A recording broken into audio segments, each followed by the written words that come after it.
tout le monde parvient à rejoindre sans problème pour ceux qui veulent vraiment, pour ceux qui sont connectés. Mais il y a une personne là qui n'arrive pas toujours à joindre depuis, je ne sais pas quel est son problème réellement.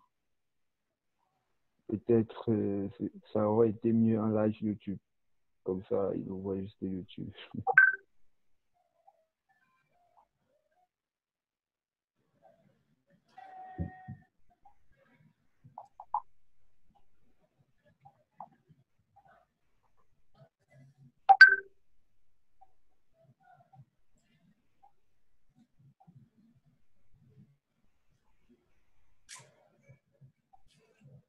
Est-ce que Cody nous écoute? Parce que c'est la deuxième fois qu'il entre et il part. Tu peux activer ton micro si tu veux.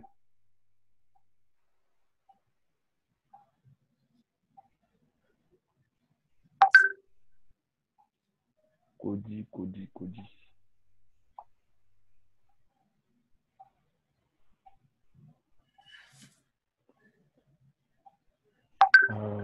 Plus que 2 minutes.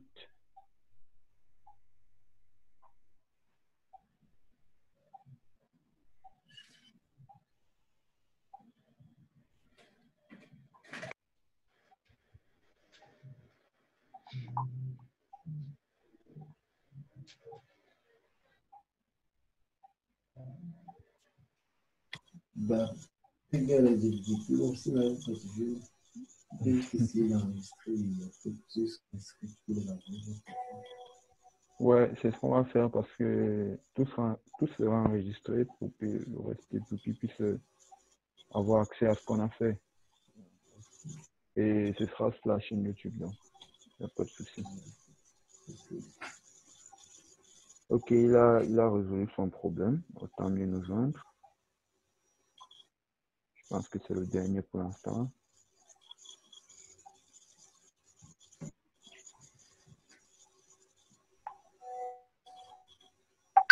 Je ne sais pas si c'est lui, Cody. Cody.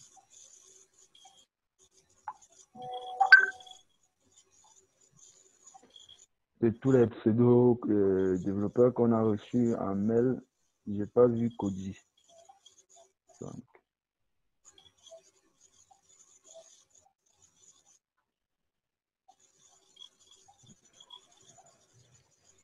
est-ce que Cody nous écoute? Tu peux activer ton micro si tu le souhaites. On veut juste savoir si tu es avec nous, tout simplement.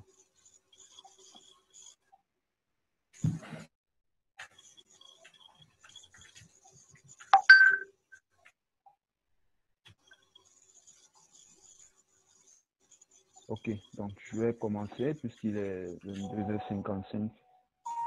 Zizou, tu vas m'aider à répondre aux gars dans la communauté. Donc, je suis en train d'exposer. Oh, d'accord, d'accord. D'accord, merci.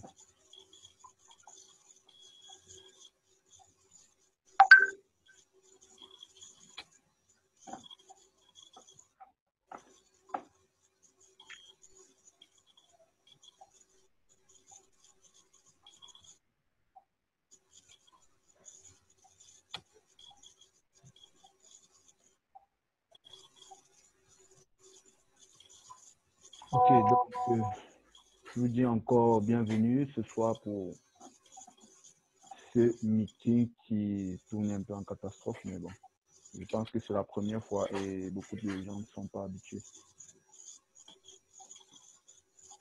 l'IoT. Donc, on a entendu parler probablement de l'IoT, Internet of Things. Pour ceux qui sont dans des universités, c'est probable que vous ayez eu à entendre parler de l'IoT ou dans une conférence ou sur YouTube ou je ne sais pas vraiment. Donc, mais bon, l'IoT c'est un buzzword, donc c'est un mot qui fait actuellement le buzz. Ça a commencé avec les millénials. Les millénials, ce sont les hommes 2.0, ceux qui ont grandi avec le début des ordinateurs, de la technologie. Donc, dans les années 80-90. Donc, on les appelle les millénials. Et ces personnes-là, ce sont les premiers à avoir eu à faire à l'IoT en utilisant des produits tels que les talkie-walkie. Il y avait tellement de produits. Je pense à l'époque quand Sony sort le premier écouteur au monde. Plus tard, il y a Apple qui sort, je pense, c'est l'iPod. Oui. Donc, l'IoT, en réalité, l'IoT, c'est quelque chose que nous connaissons, mais c'est quelque chose que nous connaissons, mais donc on ne maîtrise vraiment pas. Donc, pour ce premier meeting, j'ai jugé nécessaire, au lieu de faire une présentation, là, je n'ai pas réellement travaillé la présentation.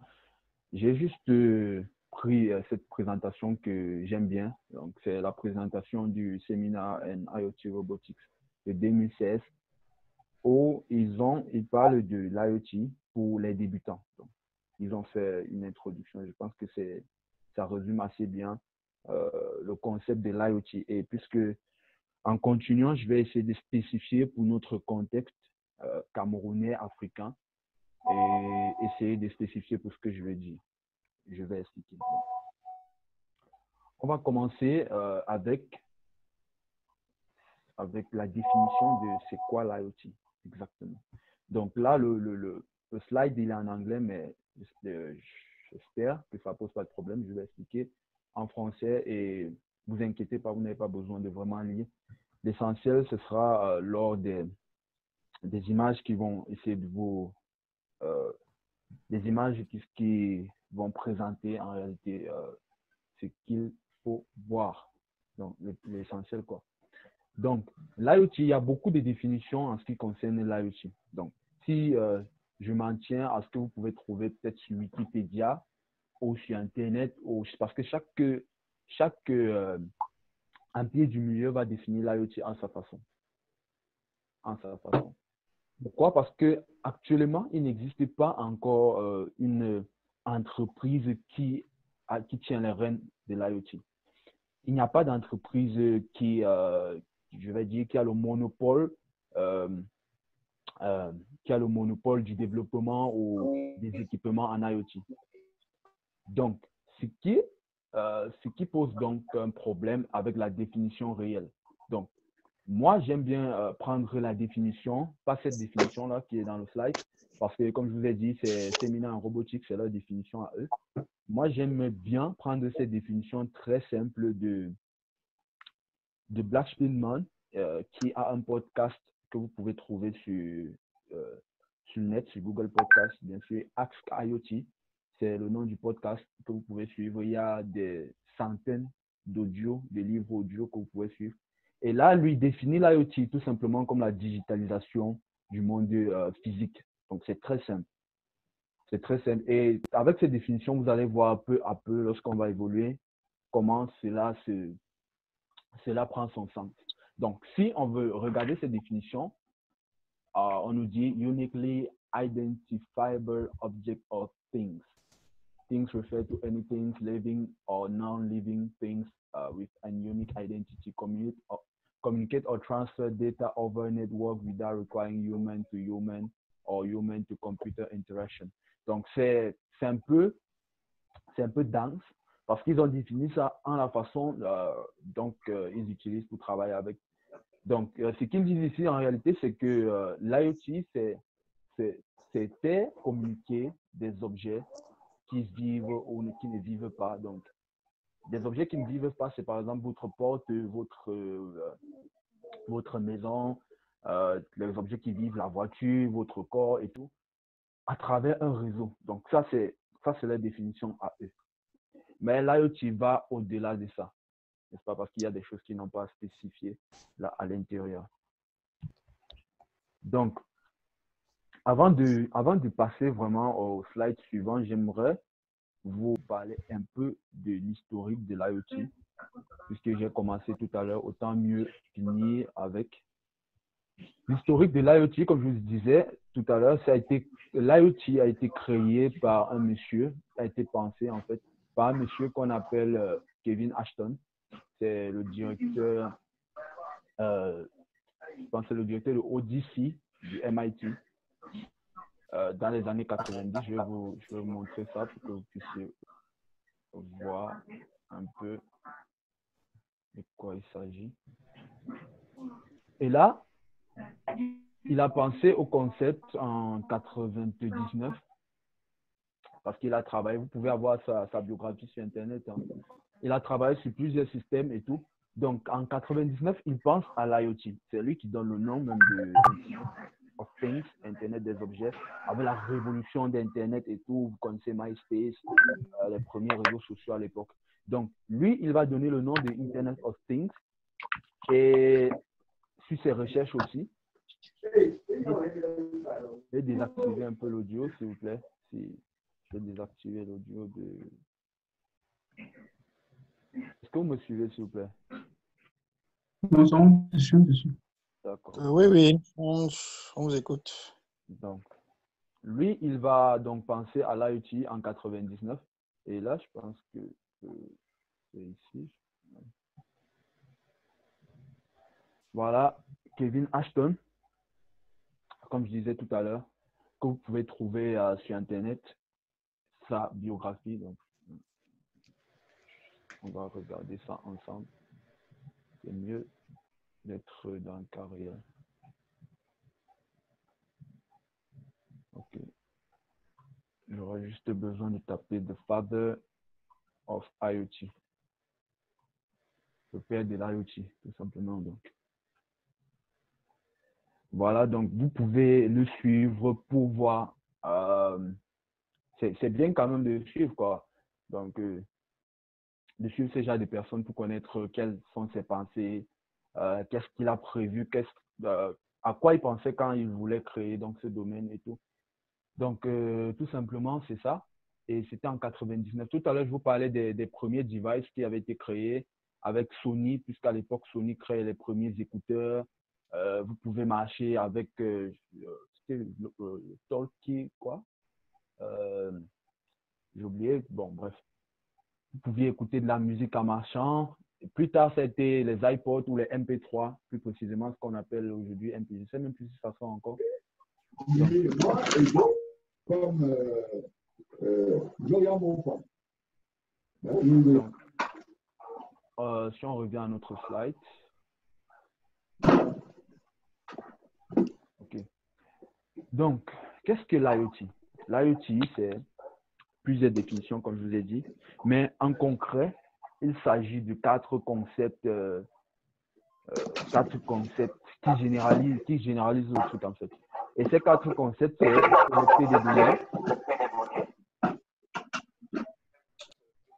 collecter des données du monde physique, les visualiser ou tout simplement les analyser, si vous voulez. Ensuite, ce que vous faites après, c'est vous stocker ces données-là quelque part. Vous stockez, vous travaillez là-dessus pour pouvoir prendre des actions plus tard. Donc, comme j'ai dit, ma définition, elle est très simple. L'IoT, c'est la digitalisation du monde physique. Donc, ça veut dire tout ce qui est dans le monde physique, on essaie de digitaliser cela. Et digitaliser cela, ça vient en collectant des informations, stocker ces informations, visualiser ces informations, peut-être apprendre de ces informations, ensuite prendre des actions. Okay, bien évidemment, il y a beaucoup de technologies qui nous permettent de le faire, avec aussi les évolutions de l'intelligence artificielle et tout. Donc, la collecte des informations, ça peut passer par des capteurs, pour ceux qui ont fait un peu d'électricité, ou bien pour ceux qui ont fait un peu de physique, ça peut passer par des capteurs qui vont collecter des données, tout type de capteurs. Donc, le plus simple ici, là, pour un débutant, ça peut être des capteurs de température. Ensuite, vous allez stocker ces données, les visualiser, les analyser afin de prendre les bonnes actions. Donc, ça permet de donner à celui qui prend les bonnes actions de pouvoir les prendre et, en se basant sur quelque chose de réel, quoi. Donc, pour que ça ne soit pas trop flou, vous pouvez voir dans le slide, eux, ils sont assez avancés. Donc là, nous sommes en 2016 et ce que Robotics a fait donc, lors de cet exposé, ce qu'il montre, ce sont des produits IoT. Ces produits, par exemple, vous pouvez voir Lockitron, donc, qui vous permet de fermer et d'ouvrir déverrouiller votre porte avec votre smartphone. Donc, vous pouvez voir ces produits-là, Doorbot, etc. Donc, vous avez, avec Doorbot, vous pouvez faire de la reconnaissance faciale sur votre téléphone qui va ouvrir la porte. Donc, ça, c'est un peu pour que vous puissiez comprendre de façon basique ce que c'est en fait.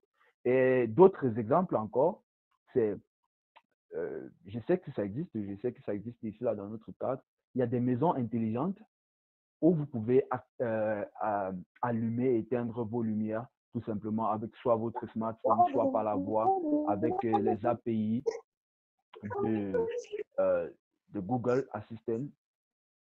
Déjà entendu parler? Laisse là-bas.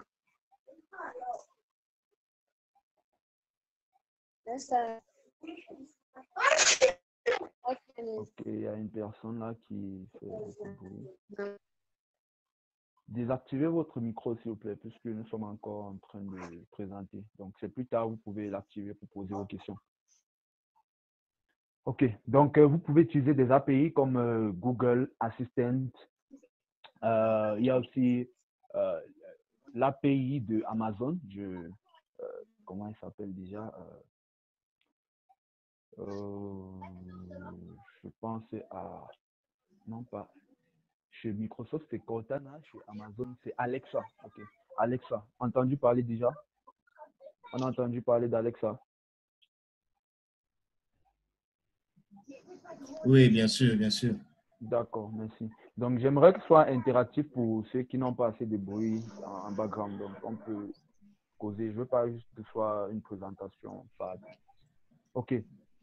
Donc là, eux aussi, ils présentent des produits Philips et en association avec Philips en 2016 là. Et ces produits, c'est pour éclairer des lampes intelligentes dans la maison pour éclairer ou éteindre vos lampes utilisant votre smartphone.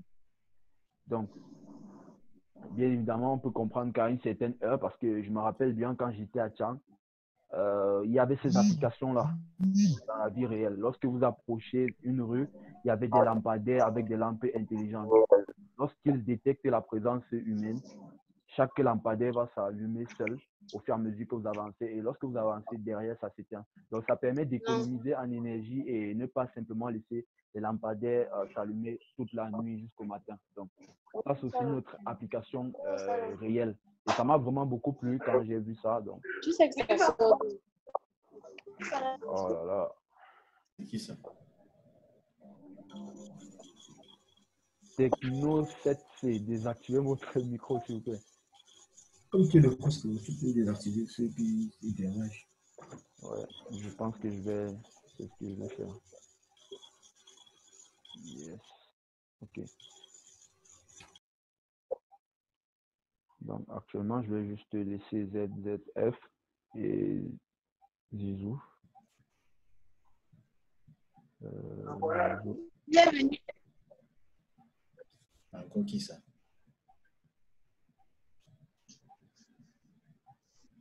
Allô? Ouais, Zizou. Est-ce Zizou, Oui, tu me suis? Oui, je ne sais pas si c'est possible. Là. Est-ce que l'administrateur désactive les micros, ceux qui font le bruit là, non? Ouais, c'est Ou ce tu- que je suis en train de vouloir faire. Je suis en train de désactiver tous les micros. D'accord. Ok. c'est mieux, c'est mieux. Zizou, c'est franc défaut, n'est-ce pas? Quoi? Là, ça va. Bon, ok, Ok. on va continuer. Vous m'écoutez maintenant, il n'y a plus de bruit, n'est-ce pas? Non, c'est Oui, bon. D'accord. oui, ça va, Bon, ça va, ça va pour le moment. ok. Donc, il y a aussi des brosses intelligentes, des jouets intelligents.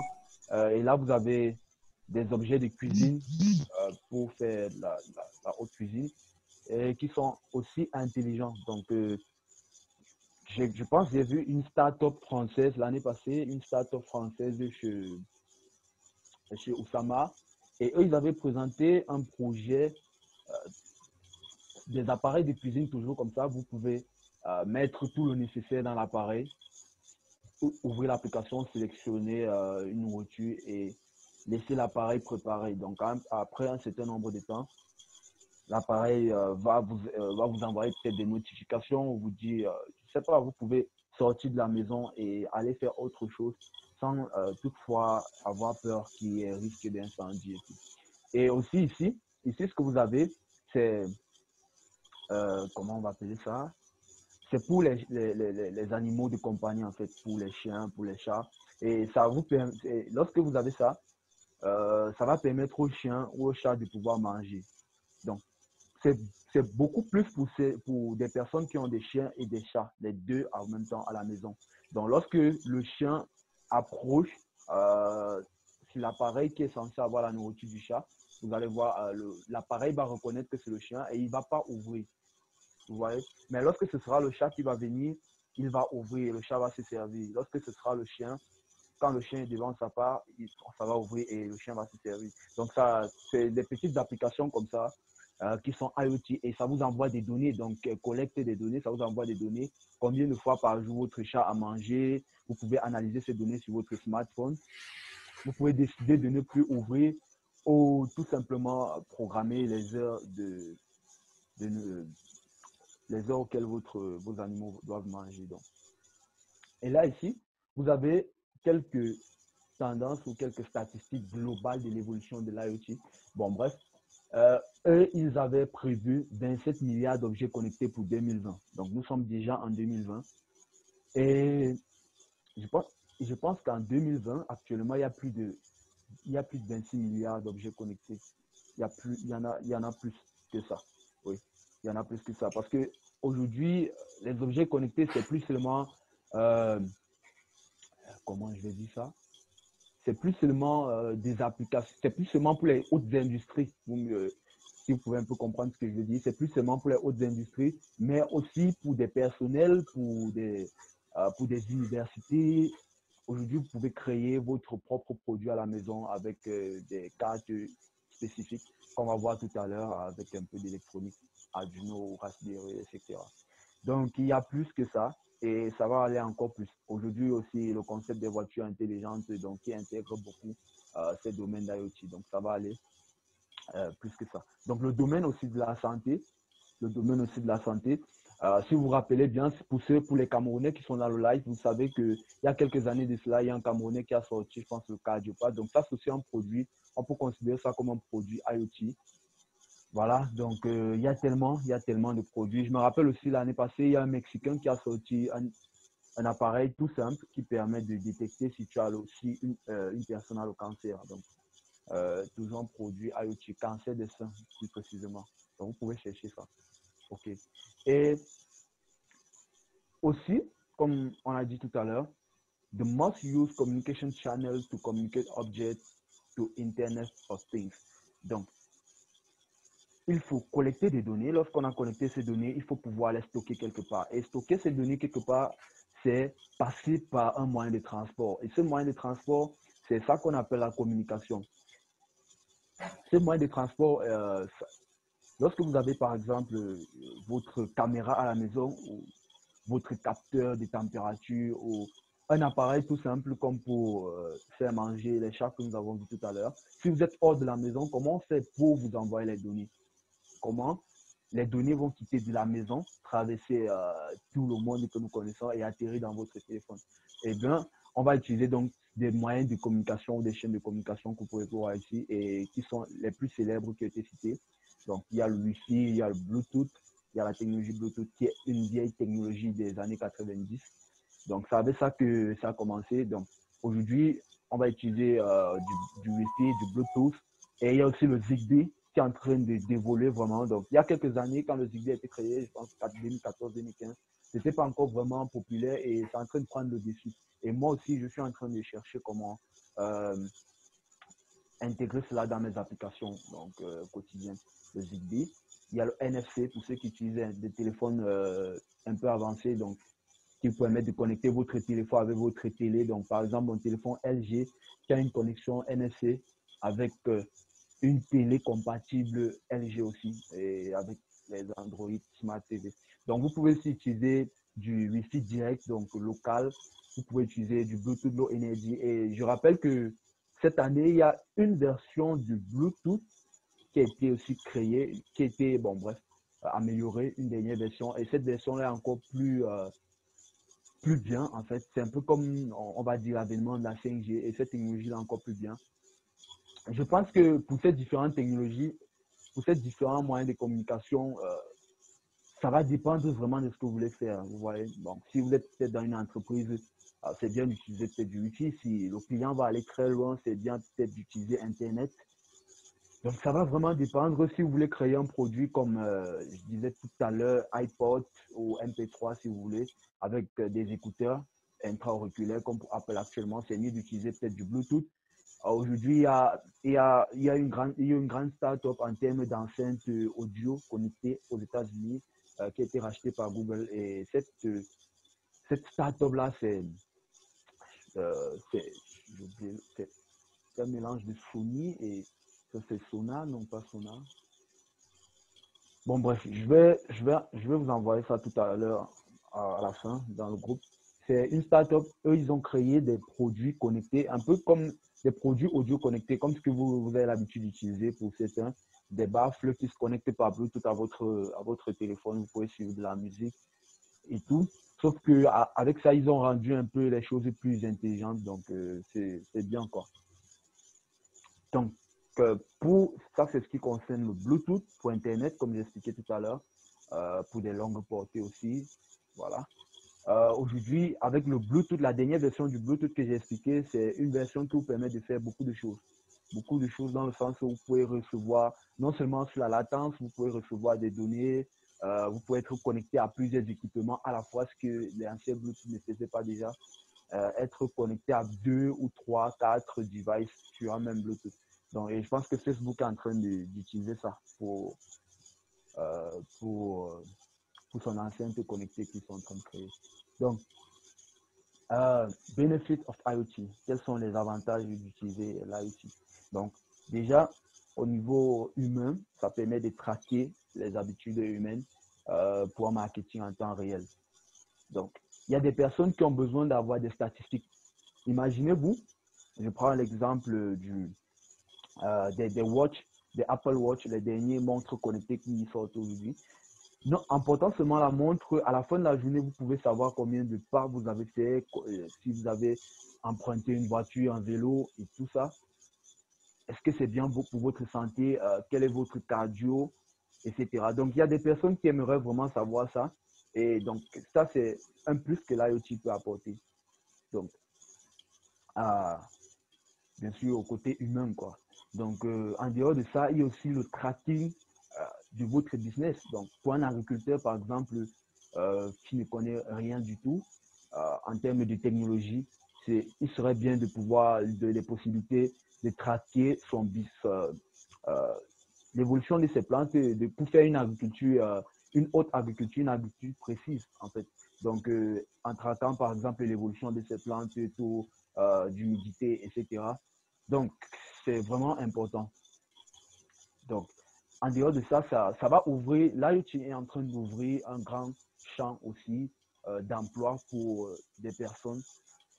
Pourquoi? Parce que l'emploi, ça ne sera pas seulement au niveau de la collecte des données, parce que actuellement, qu'est-ce qu'on fait avec toutes ces données? Il faut pouvoir traiter ces données-là et on a besoin des statistiques, des gens qui font des statistiques, on a besoin des data scientists, on a besoin des experts en intelligence artificielle, on a besoin des web programmeurs, des gens qui vont programmer des applications web, qui vont nous donner des interfaces à nos données. On a besoin des développeurs mobiles de plus en plus avec cela. Donc, avant d'arriver à ceux qui travaillent sur les systèmes embarqués et qui programment les cartes. Donc, il y a beaucoup de domaines qui sont en train d'être ouverts. Il y a même les domaines d'analyse, puisque ce n'est pas évident d'analyser ces données et tout. Et le contrôle instantané et automatique des choses. Donc, ça aussi, c'est une bonne chose de pouvoir laisser un peu ce qu'on n'a pas l'habitude de gérer à la machine et donner les capacités à la machine bref, automatiser les choses, quoi. Donc, voilà un peu les bénéfices de l'IoT sur notre vie concrète. Maintenant, quels sont les challenges de l'IoT? Tout à l'heure, je vous ai parlé de ça. Les premiers challenges de l'IoT, aujourd'hui, lorsque peut-être vous maîtrisez certains concepts en IoT et vous êtes assez avancé à l'intérieur, après, vous pouvez choisir une branche dans laquelle vous pouvez vous spécifier afin d'aider dans le monde réel. Donc, ces branches-là, c'est d'abord la sécurité. C'est l'un des challenges de l'IoT, la sécurité. Si je dois envoyer des données à mon smartphone, comment je fais qu'il n'y ait pas une autre personne qui soit entre Bob et Alice, entre moi et mon smartphone, qui va intercepter ces données et peut-être voir est-ce que ce sont des données critiques.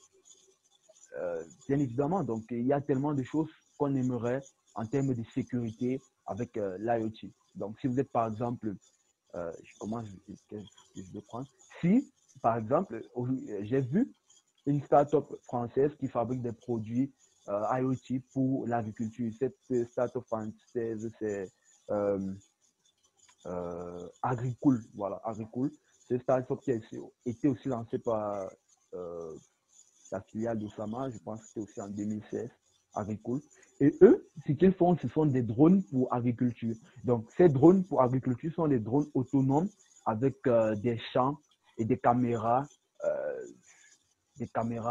thermiques infrarouges pour pouvoir connaître dans le champ spécifiquement quel endroit est plus humide, quel endroit est plus chaud, où est-ce qu'il faut intervenir, etc. Donc, imaginez-vous un seul instant que lorsque le drone va pour faire un balayage d'une zone du champ, qu'il y ait un hacker quelque part qui décide de modifier peut-être la trajectoire du drone, peut-être d'intercepter ou de donner des faux résultats à celui qui doit prendre des décisions. Donc, voilà pourquoi la sécurité, c'est vraiment important dans ce domaine et c'est surtout sur le moyen de communication, donc que ce soit Wi-Fi, Bluetooth. Le Bluetooth peut être hacké, le Wi-Fi peut être hacké, Internet peut être hacké, le moyen de transmission, en fait, c'est ce que je veux dire. Donc, la sécurité, vraiment, c'est vital. OK. Donc, il y a aussi l'adoption rate. Donc, ça, c'est aussi un gros challenge. Adoption rate, c'est comment les personnes,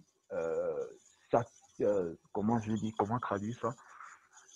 Comment les personnes s'acquièrent de l'IoT, comment les personnes s'adoptent à l'IoT. Parce que ce n'est pas évident.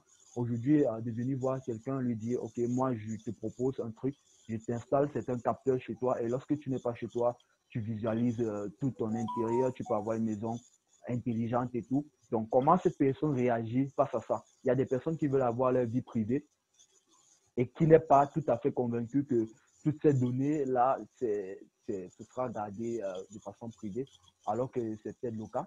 Donc, il y a des personnes qui ne sont pas assez convaincues par rapport à ça. Et c'est aussi le cas dans notre pays. Voilà aussi pourquoi on a créé donc, cette communauté pour faire en sorte que ça puisse évoluer de ce côté. Donc, on est en train de mettre les moyens en jeu et on accepte toute aide.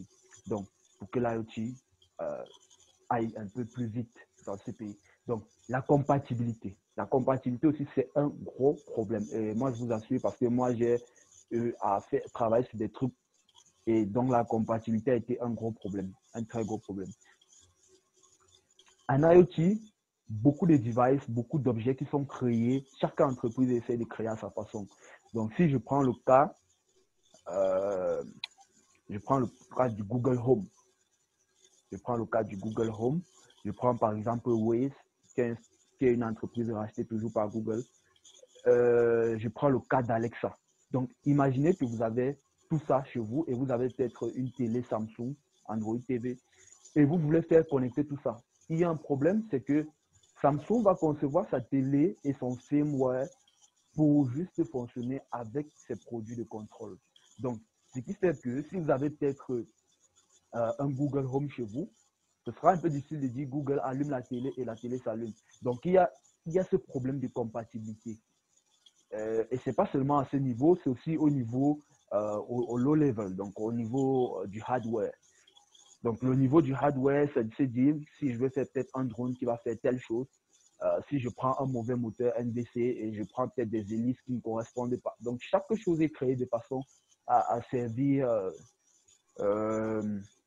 pour une entreprise spécifique. Donc, c'est un peu compliqué. Donc, ce qu'on attend aussi de l'IoT avec ça, c'est qu'il puisse avoir des conventions qui puissent unir tout cela. Donc, c'est un peu comme l'avènement des ordinateurs dans les années 80, quand Intel fabriquait ses processeurs, chacun essayait de fabriquer, IBM fabriquait sa part. Donc, il y a eu des conventions qui sont arrivées qui ont dit, OK, on aimerait que si les technologies doivent évoluer, les processeurs doivent être fabriqués de telle façon et tout le monde s'adapte à ça pour qu'on ne puisse pas avoir plusieurs technologies sur le marché et plusieurs types de machines sur le marché. Donc, c'est un peu ça, donc le problème de compatibilité en IoT. Donc, voilà aussi un gros challenge. L'autre challenge, c'est le power supply. Le power supply, c'est l'alimentation de vos objets connectés. Donc, comment je fais pour alimenter mes objets connectés? Donc, imaginez-vous encore, je vais faire, par exemple, je vais rentrer au slide suivant. Ça, c'est un problème qu'on a eu cette année. Avec un système comme Lockitron qu'on veut faire, donc on est en train de travailler là-dessus. C'est un système qui permet d'ouvrir les portes de façon automatique avec votre smartphone.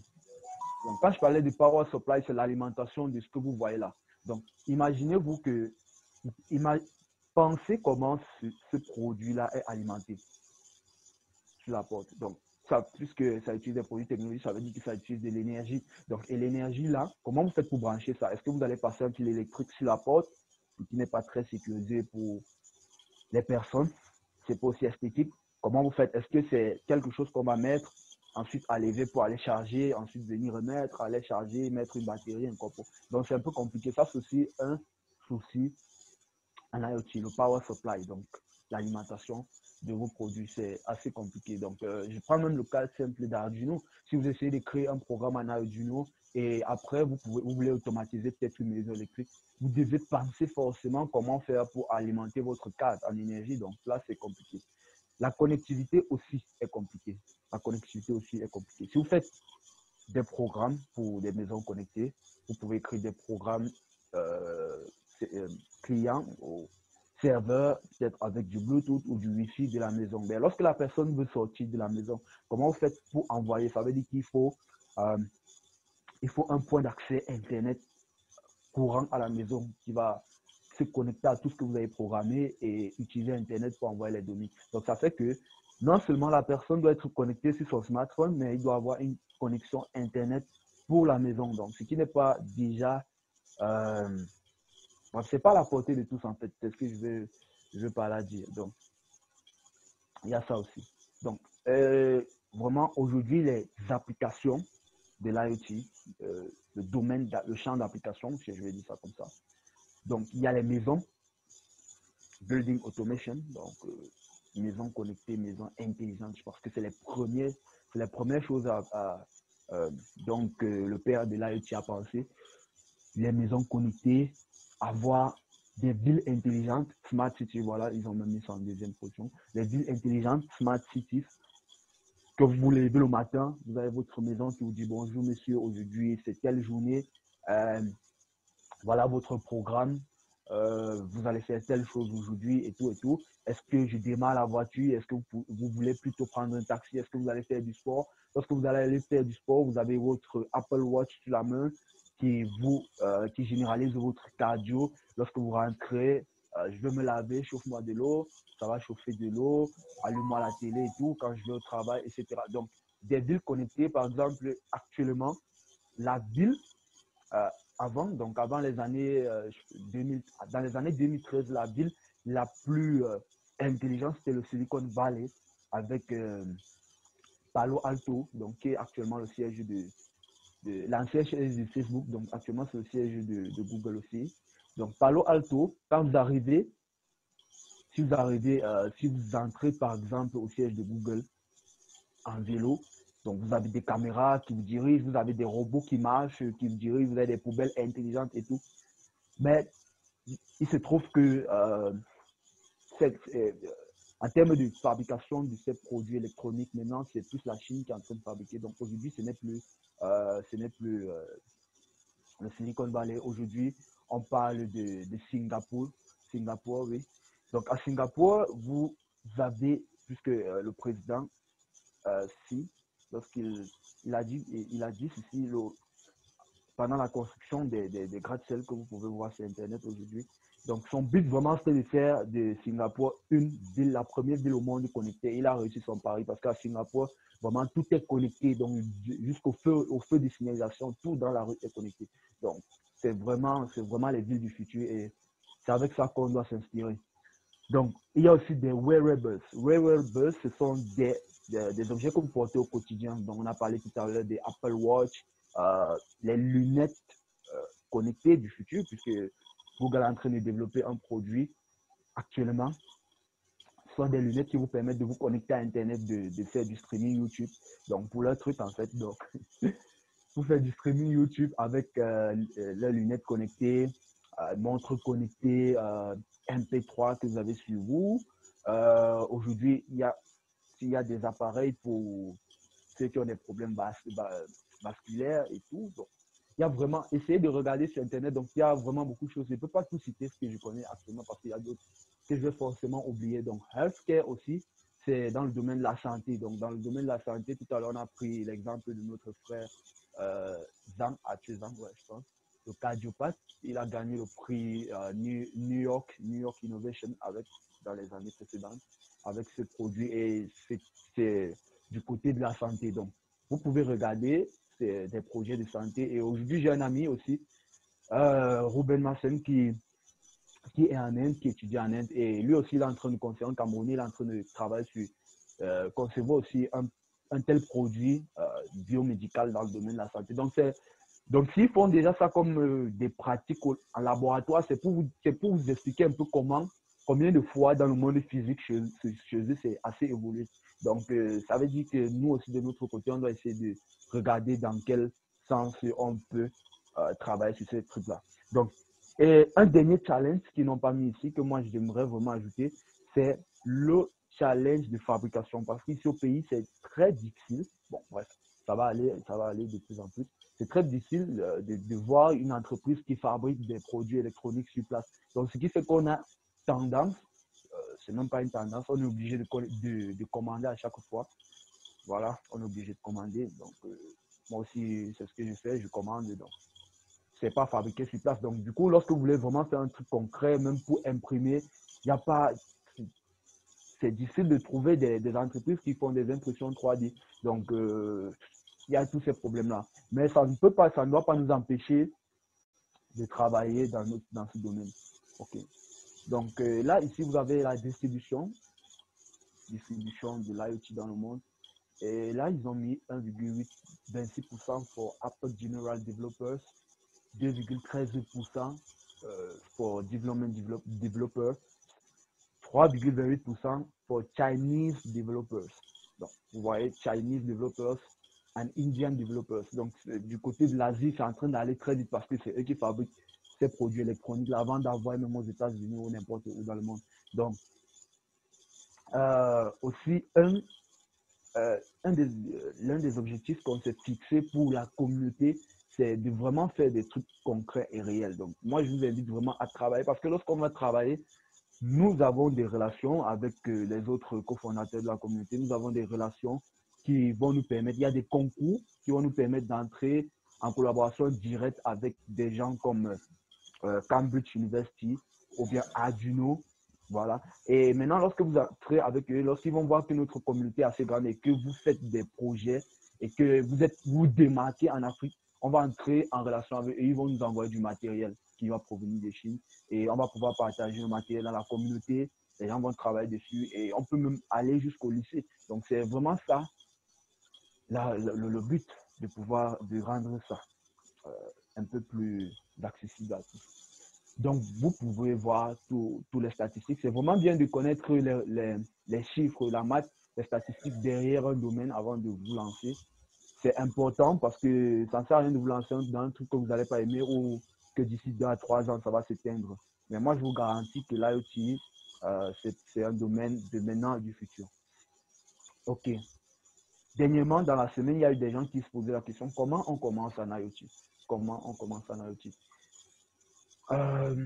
Ici, il parle de IoT Basics. Donc, je ne sais pas de quoi ils vont en parler. Applications web, smartphone, cars, users, devices that can communicate, etc. Donc, moi, pour répondre à votre question que vous avez parlé dans la semaine, comment on commence en IoT? Avec tout ce que je vous ai expliqué, vous pouvez comprendre que c'est un domaine assez large. Et comme dans tout, dans la vie, on ne peut pas faire tout.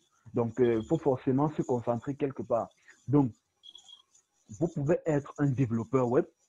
Oui, vous pouvez être un développeur web pour servir plus tard dans des projets IoT. Donc, lorsqu'on va prendre toutes ces données, les collecter, vous allez recevoir ces données et faire le UX design, travailler le back-end et tout pour afficher ces données. Donc, vous pouvez être un développeur web et vous faites dans l'IoT. Vous pouvez être un développeur mobile, un dev mobile et vous faites dans l'IoT. Vous pouvez être un statisticien et vous faites dans l'IoT. Un mathématicien, vous faites dans l'IoT. Un data scientist, un ingénieur en intelligence artificielle et vous faites dans l'IoT.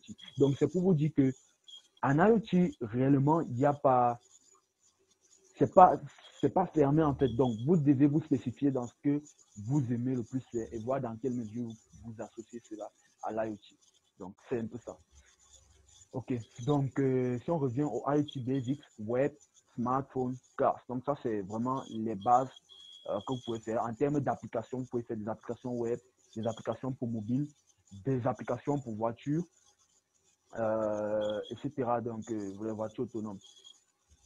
C'est possible. Donc, ce sont des applications concrètes. Aujourd'hui, il y a des projets il y a des concours qui sont lancés par des grands tels que Audi, Benz, Tesla, Waymo. Donc, ce sont actuellement les leaders en termes de voitures autonomes, de self-driving car. Et il y a des concours qui sont lancés. Et moi aussi, je participe à ces concours. Donc, c'est pour vous dire, avec l'IoT, vous pouvez travailler un peu dans n'importe dans tous ces domaines en fait. Donc, vous pouvez attaquer ces domaines. Ce sont des domaines situés, vraiment lancez-vous. Et ce sont des domaines que vous allez voir l'importance que quand vous allez atteindre peut-être 2035 ou 2040. Quand en 2040, les applications web que vous apprenez maintenant, on va te dire un enfant de 3 ans, 6 ans va sur une interface là, il porte tout, il dépose. Pour faire, il n'y aura plus le besoin d'un développeur web. Donc, pour l'instant, ce qu'on fait, c'est on apprend les technologies qu'on nous apprend peut-être dans les universités et tout, mais elles sont des technologies qui sont bientôt dépassées. Donc, en 2035, quand ce sera notre tour de prendre le relais, si vous n'avez pas commencé tôt avec ces technologies-là, ce sera un peu difficile pour vous de vous adapter. Donc, vous serez tout de suite, je vais dire comment démodé, je ne sais pas trop. OK, donc là, on va entrer dans le fond de la chose avec quelques devices pour l'IoT. Donc, tout à l'heure, je vous ai dit, l'IoT, ça intègre aussi des systèmes embarqués. Donc, ce qui vous permet de collecter les données. Donc, plus souvent, quand les gens pensent à IoT, ils pensent à ça. Or, ce n'est pas seulement ça l'IoT. Donc, ils pensent plus à Tata Arduino, Raspberry, Jetson Nano, Wi-Fi, Embedded System, microcontrôleur. Or, ce n'est pas seulement ça l'IoT. Donc, même dans nos écoles, on fait trop cette erreur. Donc, quand on pense à IoT, on pense directement à ça. Ça, c'est une partie des 4 chaînes de l'IoT, la collecte des données. Donc, la collecte des données et l'action qui permet aussi d'agir. Donc, vous avez par exemple des microcontrôleurs. Donc, ça, c'est vraiment le début de l'IoT avec le Father of IoT que je vous ai expliqué tout à l'heure. Les microcontrôleurs Intel à l'époque, les 16 F84 et tout. Donc, ça, c'est vraiment le début de l'IoT. Et il y a beaucoup de trucs qui ont été faits avec ces microcontrôleurs-là. Aujourd'hui, nous, avec l'évolution aussi de l'électronique, nous avons la chance d'être d'une époque où tout est combiné pour nous permettre d'être au max des performances. Donc, avec votre microcontrôleur, vous avez, pour ceux qui ont fait un peu d'architecture d'ordinateur, vous avez des systèmes relus et tout, vous avez la RAM, la mémoire vive et tout ça dans un microcontrôleur. Et des applications que vous allez faire, ce sont vraiment, vous programmez déjà en assembly, donc ce qui n'est pas assez évident. Ensuite, vous n'avez pas une grande capacité de stockage, de traitement, de connexion extérieure. Donc, c'était compliqué avec les systèmes embarqués. Aujourd'hui, avec l'évolution, on a essayé de prendre tous ces microcontrôleurs-là et de rejoindre tout cela sur une seule carte, par exemple, comme Arduino. Vous avez un peu plus de traitement possible. Vous avez des extensions auxquelles vous pouvez vous connecter pour avoir de la connectivité, branchement et tout, des pins, etc. Donc, ça a vraiment évolué et c'est en train d'aller de plus en plus mieux. Donc, aujourd'hui, vous avez la dernière carte qui a été sortie par NVIDIA que Tesla utilise actuellement. Actuellement, c'est la NVIDIA X320 quelque chose. Donc, c'est les dernières cartes aujourd'hui et ça a ça a 16 cœurs. 16 cœurs avec une bonne RAM, un GPU graphique de ouf, donc qui permet de faire du computer vision, qui permet de traiter les images en temps réel. Bref, de faire tout ce que la voiture aura besoin. Et lorsqu'on va mettre ça peut-être sur deux Tesla, on va mettre deux cartes comme ça sur une Tesla, ça va avoir une vitesse très rapide. Donc, parce que pour les voitures autonomes aussi, c'est la prise d'action, la prise de décision rapide est importante. Imaginez, vous partez à 100, 200 et il y a une personne devant vous. Qu'est-ce que vous faites? Il faut freiner, etc. Il ne faut pas que quelque chose soit là. Donc, c'est un peu ça. OK. Après, Network Interfaces, Power Source et tout. Donc, vous avez ces cartes Arduino et tout. Donc, je ne vais pas entrer dans ça maintenant. On va voir ça plus tard. Je vais plutôt conclure déjà parce qu'il sera bientôt 24 heures et il va falloir que je passe peut-être à autre chose. Donc, IoT, what do we currently have? Donc, vous avez ces exemples dans le PDF que vous pouvez regarder bien.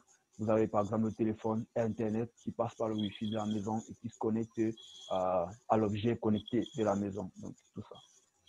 Okay? Donc, aujourd'hui, ce qu'on a besoin, c'est ça. C'est ce qui est expliqué tout à l'heure. Avoir cette connectivité-là, très importante sur tous nos équipements ou nos objets connectés. C'est ce qu'on a besoin actuellement dans le domaine de l'IoT. Donc, pensez à beaucoup de choses, vous pensez à la connexion et vous pensez aux équipements connectés.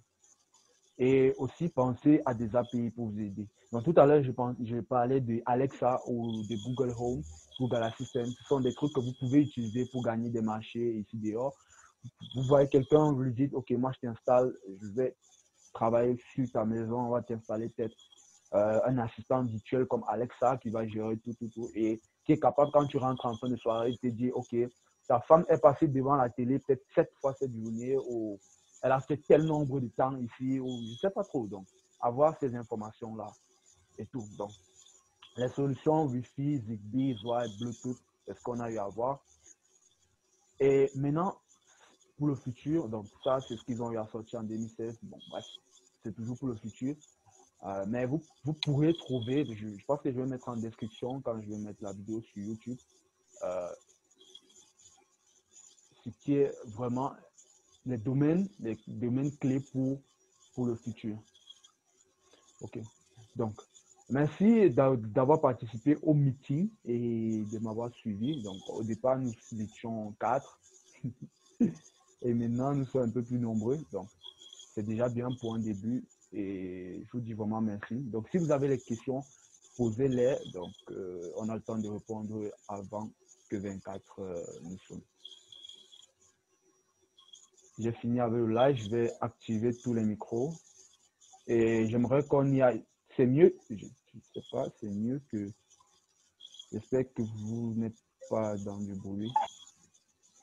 Alors, si quelqu'un a une question à poser, peut poser sa question sans problème.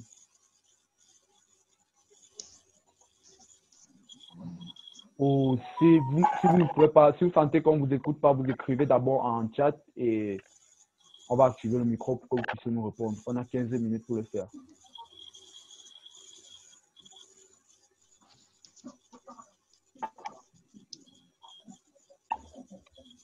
ZZF. Est-ce qu'on est ensemble? Oui, je suis toujours là. Ah, d'accord. Parce que vous êtes l'invité spécial, parce que aujourd'hui, c'est la première fois que je vous vois parmi nous. Donc.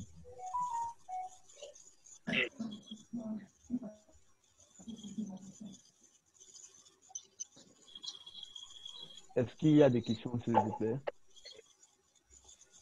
Comment vous avez trouvé la présentation? Est-ce qu'il y a des manquements qu'on peut expliquer? Ou je suis allé trop vite?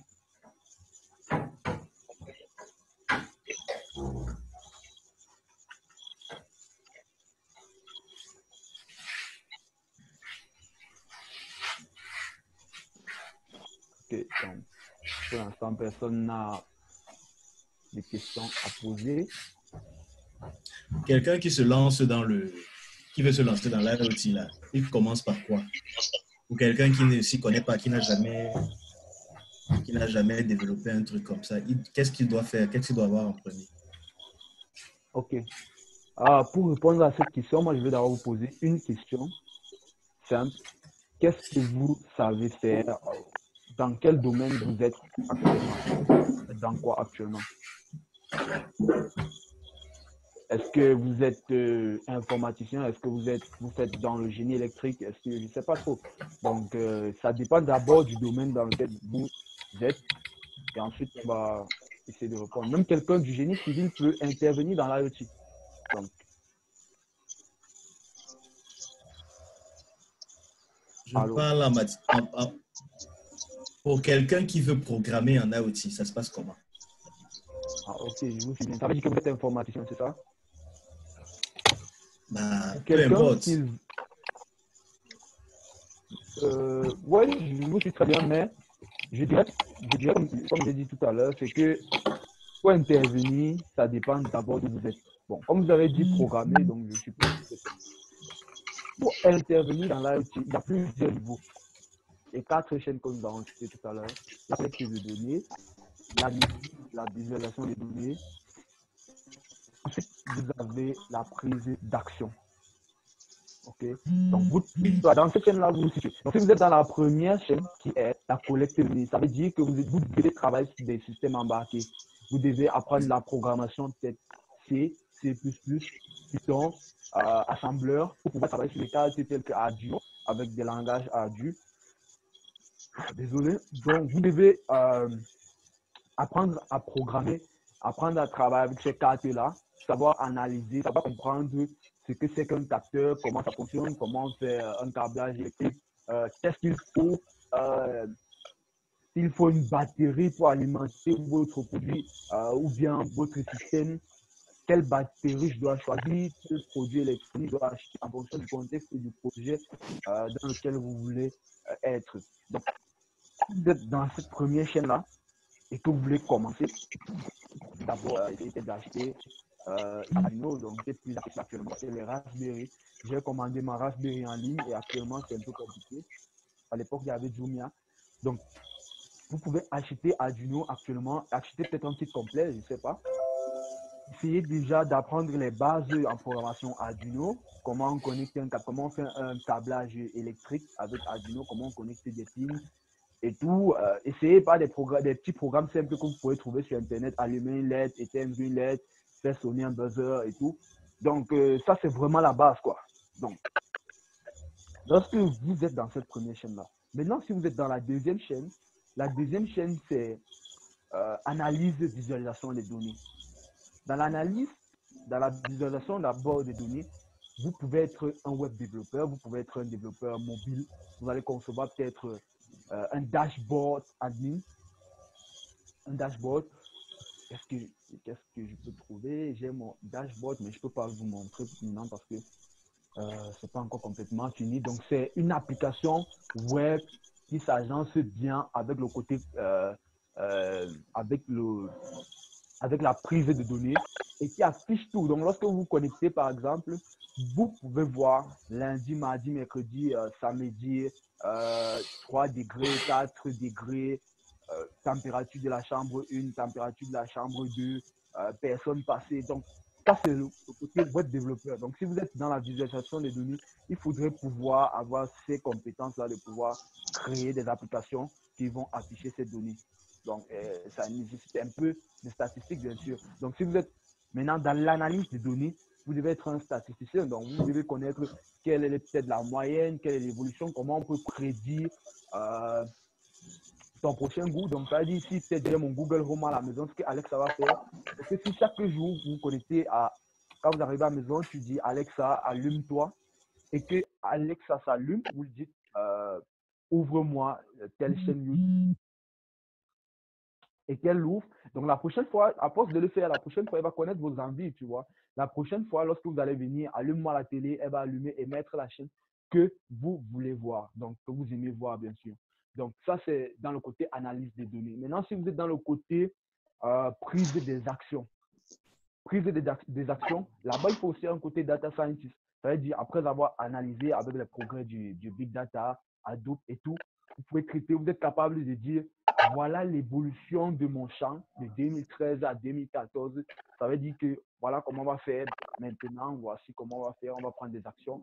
Si peut-être il fait 38 degrés, désolé, il y a mon écran là qui s'est éteint. S'il fait peut-être 38 degrés dans la maison, vous pouvez décider donc d'augmenter peut-être la température ou de diminuer, de prendre des actions, quoi. Donc, voilà un peu. C'est donc, je pense, quand vous demandez comment se lancer dans l'IoT. Est-ce que j'ai répondu à votre question? Oui, ça va, ça va. Merci. Je voyais plus de côté Donc, je pense Arduino, savoir comment. Donc, ça veut dire qu'il faut automatiquement acheter un appareil, soit Raspberry, soit Arduino, c'est ça? Oui, oui, si vous êtes dans la première chaîne, oui. Il faut automatiquement, mais il y a aussi des outils comme Packet Trace, je ne sais pas, il y a des outils qui vous permettent de simuler des programmes si vous n'avez pas encore les moyens pour les acheter. Vous simulez ces cartes-là et vous programmez. Ah bon? Ok. Il est 23h53. S'il y a encore une question, je réponds très rapidement avant que 24 se dise au revoir.